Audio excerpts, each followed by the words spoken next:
I just have to be real. I just have to be honest and come and say it. Kendra to me is the most fraudulent person. The fakest person. One of the fakest. No, she's not one of the fakest. She is the fakest to me that of the whole Bad Girls Club series. I'm sorry, you guys. I know that some of you guys like Kendra. I don't. I personally think that she's weak. Personally think that she's two-faced and fake.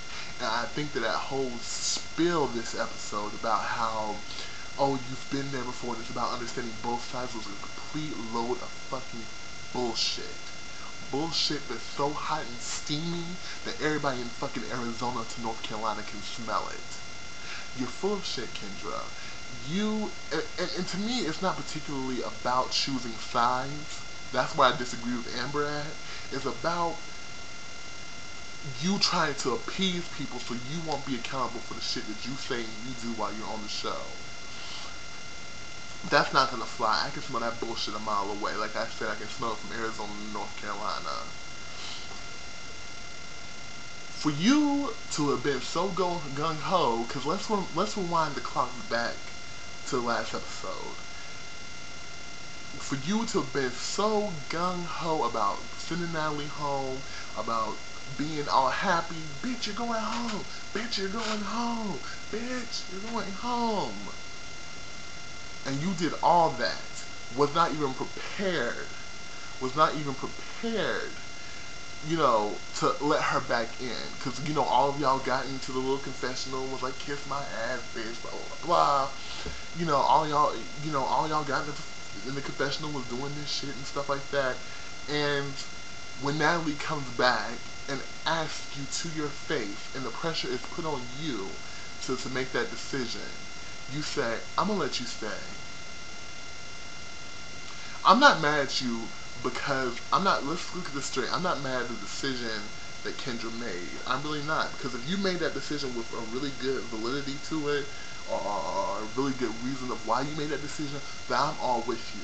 But I'm upset with her because of why she did it. She didn't do it because of that whole bullshit she was spilling about how, oh, I want everybody to learn their lesson. As her motherfucking mother told her on the phone, Natalie is 23, 24 years old. Bitch knows not to hit people. So also, I want her to learn that it's not okay to hit people. Kendra, you are so fraudulent, and you were so fake that plastic don't got shit on you. Plastic has nothing on you. That didn't even make sense to me, but damn it, you're fake. You're fake as hell. Polyester, bitch. You know what I'm saying? Sitting here talking about some, just trying to be like you're genuinely trying to make Natalie understand something. You're genuinely trying to allow Natalie to become a better person. And it's all fake. The reason that you let Natalie stay is because she was in your face. She was right there, and she asked you, and you didn't want to be the one to tell her or to make the decision for her that she had to leave. You don't want to do anything that puts you at odds with anybody. To me, that's being weak. That makes you weaker than Annie, because Annie may be weak, she may be soft-spoken, she may be sensitive, but at least she has a side that she sticks to it. She has taken the vow that she does not like Natalie. She doesn't like her. She doesn't like Natalie, and she stuck by that. She stuck by that. I don't know. I'm starting to gain a little bit of respect for Annie. Annie, she's still weak. She still annoys me, but at least she's sticking to what she's saying right now. You know, I just think that it's bullshit, and I think one of the main reasons why you let her stay is so you can see Marcus. And Natalie knew that shit, and she exploited it. You let Natalie stay because you wanted to have fun in LA. You wanted to have fun. But and supposedly Natalie could open up these doors.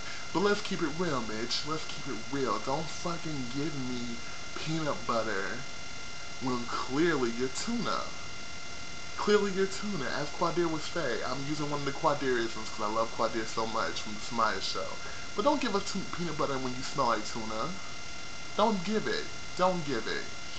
You know why you let Natalie stay, and for you to act like it was some sort of nice Samaritan sort of thing, it's just that you're a fake bitch.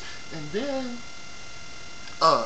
And okay, for Flo, I feel Flo. I am done with this whole situation. I'd be done with this whole situation too if I was her.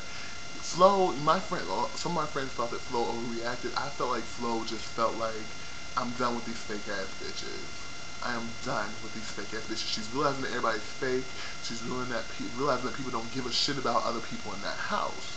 And I feel like Flo did come into that house with her heart open. And people are just being like, whatever. To me, I'm not even paying attention to Natalie now. Portia, I don't know. I don't know what to say about Portia. I'm not really going to go into Portia right now. But Amber, Kate, and Annie, y'all know what the fuck y'all were doing. Y'all know y'all left Flo on purpose. Y'all know y'all left Flo because Flo was trying to figure out what was going on with Kendra and Natalie at the time. Fake ass Kendra and loud ass Natalie. And y'all got upset about it and y'all left. Okay? Y'all left. Portia just happened to be in the car, but for Portia to act some kind of way, oh, I feel guilty now, that didn't stop you from letting them roll on out. Because you clearly didn't have no problem with leaving Flo. But then when Flo comes home like a fucking bull on steroids, just knocking shit off the wall and throwing shit and going off and screaming, you're like, oh, it was wrong, it was fucked up, it was wrong, it was fucked up. I'm with you, Flo, I'm with you.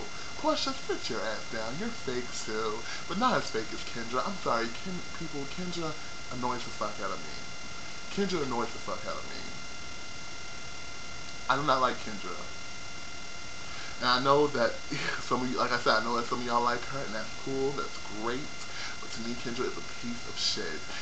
I just hate people who are standoffish, complacent, and passive for the sake of trying to please everybody. People pleasers don't cut nothing in my book. People pleasers are not real.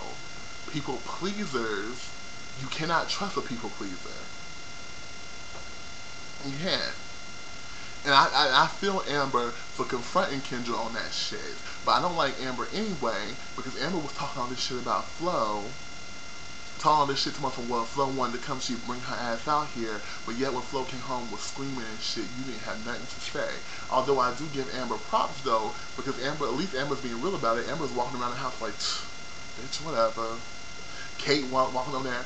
I understand that you don't want to talk to me, and I totally understand that. Bitch, take your half-ass apology on somewhere. Please. I really would. I like how Flo wasn't really mad at the end of the episode. It's just like, I'm over y'all. Y'all just dumb to me. Y'all just fucking dumb. I'm over you. I'm over you. And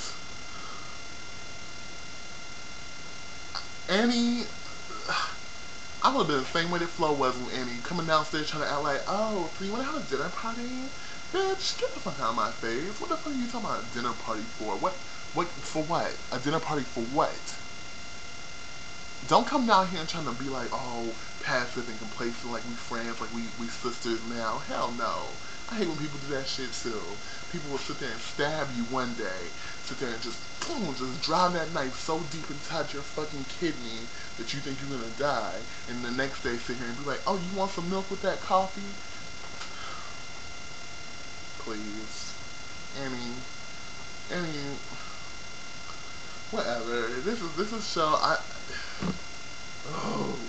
this episode pissed me off. For one, it pissed me off because people are not being real to the way they feel. Some people are and some people aren't. And two, it pissed me off because I do not like Kendra, and I feel like she's a drama queen, and I feel like that she has ulterior motives, as Flo said. She don't like people who have ulterior motives for doing what they're going to do. And she's a people pleaser, and she's fake. So I'm done with Kendra. I'm done. I don't even know if Kendra can redeem herself in my eyes. Like, when I watch the show, I like Flo. I kind of like Annie. I have to admit, Annie's a guilty pleasure for me. Natalie makes the show interesting. Although you do kind of notice how Natalie is coming up behind Flo like they're dogs now and shit, because Flo is the strong head and against everybody else. Natalie's using this to her advantage, and I give Natalie props too, because she even said that in her in the front of the camera that she's gonna use this to her advantage. The fact that Flo's pissed off at everybody else. So anyway, that's my take on the episode 3. This is Big Zo 20. Peace, guys.